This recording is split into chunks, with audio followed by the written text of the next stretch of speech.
Alright, travellers, welcome back to Nick in China. I'm just upriver a little bit from Hanzhong today.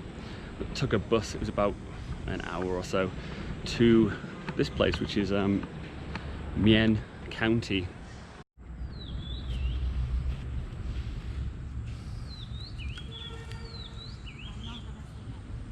Still part of the greater Hanzhong area. And it's just, like I say, it's almost at the headwater of the Han River. Famous for its history. I might have a bit of a history geek out later today.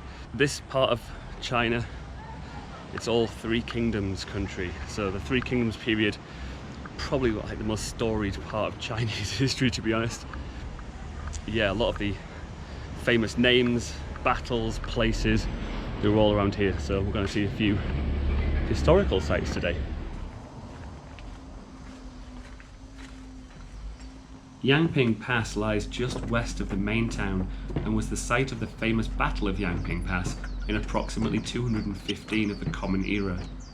It was in this battle that the famous warlord Cao Cao defeated Zhang Lu to take control of the Han River Valley.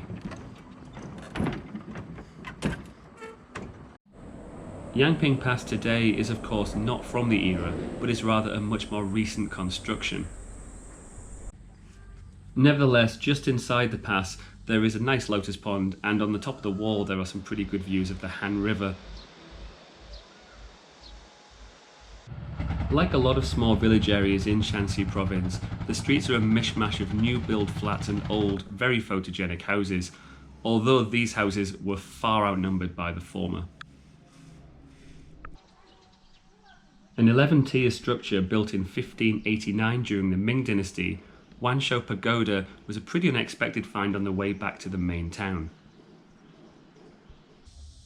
Perhaps the most important site in Mian County is the Wuhouci. Predating the one in Chengdu, this is the oldest memorial to Zhuge Liang in China. His tomb is also in Mian County, just across the river. Alright, so I'm in the Zhuge Liang Memorial in Mian County.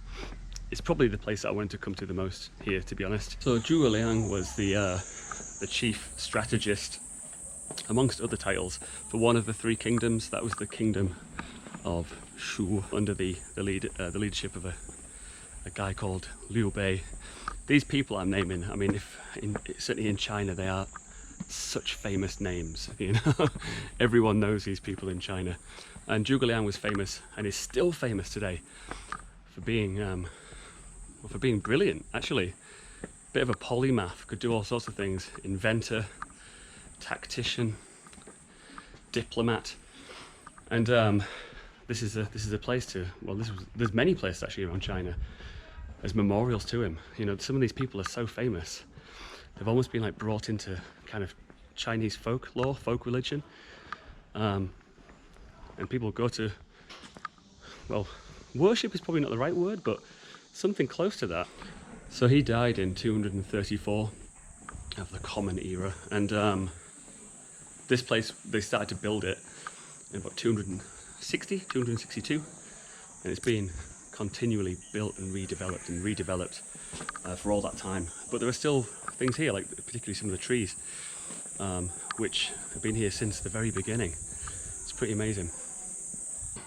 So at the end of the Han Dynasty, that's when the Three Kingdoms period began, around about 220 in the Common Era, and it went on for about 60 years, I think, to about 280-ish. And it was a basic constant state of war, just endless war between these three rival kingdoms, and it went through all sorts of different changes throughout this period.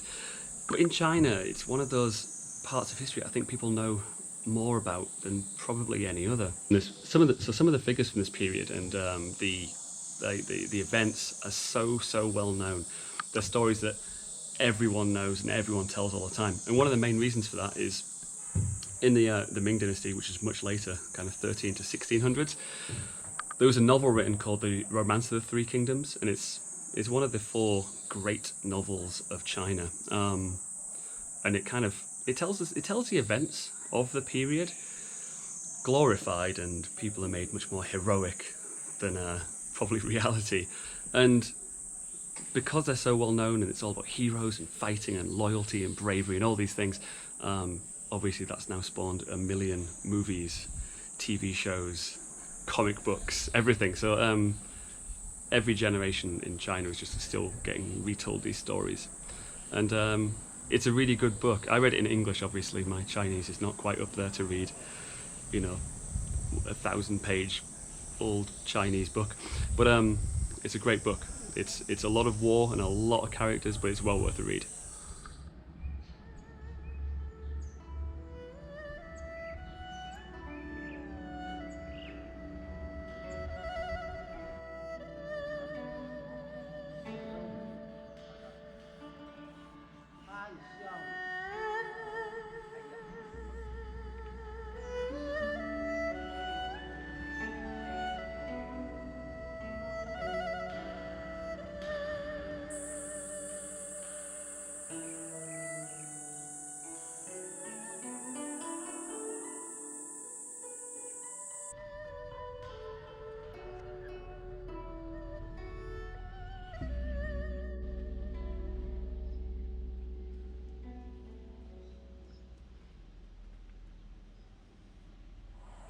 So there's another really famous Three Kingdoms site just next door. In fact, it's the tomb of a guy called Ma Chao.